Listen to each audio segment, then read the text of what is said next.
right, so we're moving over here, and we have a vehicle turning in front of us. Okay, good braking, non-issue at that point. Might have scared you, so it became an issue. It's not that big of a deal. Not that big of a deal. It happens all the time. Guys, write in the comments if this type of stuff happens to you all the time. In a car or even on a bike. We go through the whole system of white, yellow, orange, red, brown stage. And right here, what we see is we have a vehicle turning left. Okay, so it's very easy to understand that people are going to be turning in and out of places. Now, we see somebody right in front of this SUV that's going to turn left in front of us. Maybe they're going slower, or maybe once this person left the area, this person's like, I like this. I like this area. That's nice. I want to stay there. Nice and cozy. It's a little warm. And for us as riders, we should be able to not be surprised with this much total stopping distance. We should be able to see what this person's doing before we start panicking. But we were honking our horns. We're getting agitated. You hear the bike starting to chatter. It's because we slammed the brakes, so ABS is starting to kick in, and we're not doing what we're supposed to be doing. And then we get upset. Now, why are we getting upset? Why is ABS getting kicked in? Why are we using the horn? How come we didn't see this thing in the first place? It's because we weren't paying attention. Okay, we were either in white stage or we went straight to red stage thinking that's what you had to do.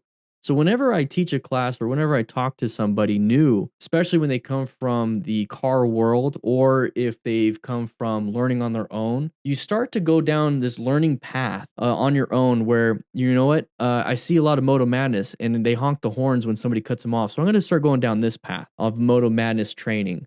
And I only say Moto Madness because that's one of the popular ones, but any like these crash compilations. I'm going to go down this path of honking the horn, rev bombing, and I start going down this other path. What I want you to start doing is going down the right path. So you're going down, okay, I see somebody coming to my lane. I have good situation awareness. Okay, fundamental skills of progressive braking. Okay, I'm glad to have full gear. Okay, this thing is not a big deal. I'm going to go ahead and maintain my composure. No ego is going to come at me. You can only get on that path if you start on that path. So you start to go like this, though, with Moto Madness and stuff. And then now this is your new normal. This is your reality. This is what's right. So you being upset, you flipping people off, punching mirrors, that is what's right to you. It's like, what are you talking about? All cars want to kill us. All cars don't see us. People are stupid. They're always on their phones. They're always doing this. When you get down to that mindset, you start getting in this echo chamber of, oh yeah, you know, I saw it on Moto Madness, so it must be true. I saw it on here. I see it in the comments. My friends say it all the time. So it has to be true. It has to be true that, you know, this is how you do things. Is motorcycling is dangerous. Motorcycling is dangerous, but there's ways to mitigate a ton of that danger. So is freaking firefighting. Firefighting is inherently dangerous. It kills people all the time. It kills a ton of firefighters every year, at least 100 firefighters a year. Guys, there's ways to make firefighting as safe as possible for firefighters. And it's also a way to make it as safe as possible for occupants.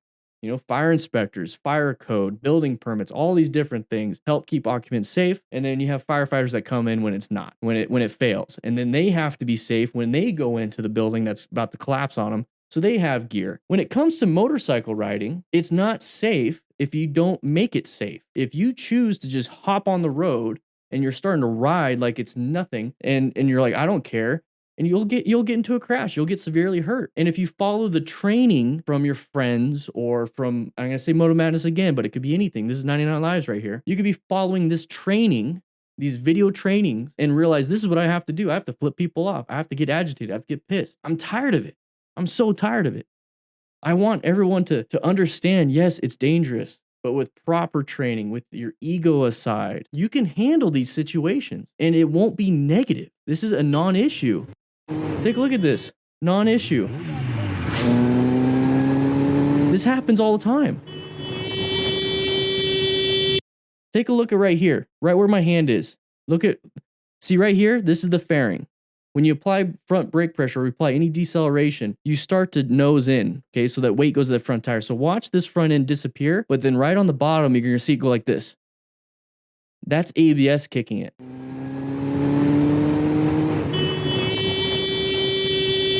You guys see that? So what's happening here is the horn's being applied, ABS is being activated, we're not stopping in time, or at least it feels like we're not stopping time, and we feel like this SUV cut us off. So ABS kicked in. ABS got kicked in because we applied too much front brake pressure. It activated ABS because it started the tire started losing some traction. So it releases braking, adds braking, releases braking, adds braking. That's why it's so jumpy. And you feel it in your hands. When you squeeze it really hard, you'll feel the ABS want to punch your fingers out. Okay, that's what's happening here. So how do we prevent ABS from trying to punch our fingers out and activate? Good progressive brake pressure. How do you get good progressive brake pressure? Go to a parking lot and practice. Okay, so that's going to solve that problem right here. Let's go back even further. So when did the horn start? This is the moment we perceived and reacted. Perception and reacted. We perceived the moment this person hit the blinker. We started to honk the horn. We started to apply some brake pressure. Okay, we have good situational awareness. That's a good thing.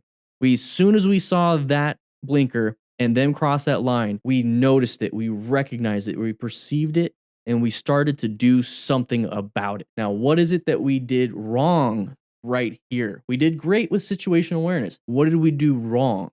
That is that activation of the horn and then slamming that front brake. Thankfully, we had ABS. If we didn't have ABS, boop, dump the bike. But we already talked about how to help out with the ABS. So horn, good perception, terrible reaction.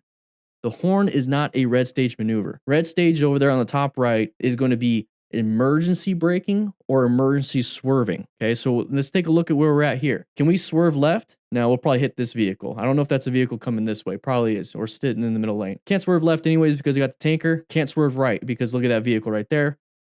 So what can we do? We can decelerate pretty well. Okay, so that's really all we can do. He applied way too much front brake pressure, activated ABS. That's what saved him. The ABS saved him, and activating brakes that saved him. So how do we get to a point where we're doing amazing right here? Remove that horn. Remove the horn. Really focus on your braking. We see this vehicle moving off. We see the pattern of all these vehicles in this lane. Come on, guys, you can finish this for me. We see the patterns in all this lane, and our lane is opening up. These vehicles want to go into our open lane. Okay, that's really what it is. This is that pattern we see all the time. We see it on this channel. When you see a ton of vehicles in one lane and the lane that you're in has open, people are going to want to get into your lane. This is the pattern. So when you recognize this pattern right here, go into orange stage. So your perception and reaction is even shortened. Orange stage, you're prepped and ready. You have your hands over the clutch and the front brakes and your foot over the rear brake. And you're kind of paranoid finding something that might happen to you. So we're going to go ahead and squeeze that brake pressure if we need to.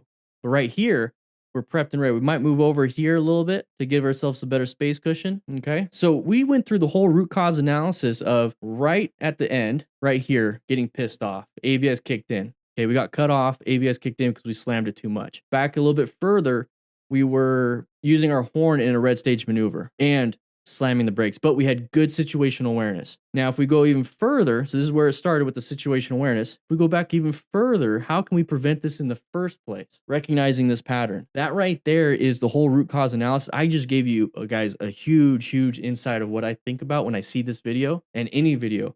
I constantly do that. So that's why I like to watch it first and then I go back. But right here is when we should start to understand there's a possibility of a problem. All these vehicles lined up on the right. Our lane is wide open. If I were them, I would want to move into that lane. So situational awareness will prevent a lot of these things. Now I don't have to do that for the rest of the videos. All right, guys. And now it's the after part where you're agitated. It's like, guys, I don't want you to be agitated because now you have this nasty feeling of I hate drivers. So that now the next time somebody does something tiny, you're going to act like this too.